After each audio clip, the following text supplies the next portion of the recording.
தினமும் அது பேரருள் கிடைக்கும் என்று வாடும் இந்த பக்தனின் கவலை தீர்த்தருள்.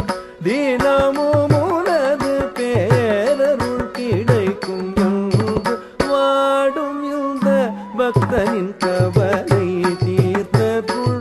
நீதப்ப மகம பமகரிரி சாரிக மபத மபத நிசா.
தேவாதி தேவன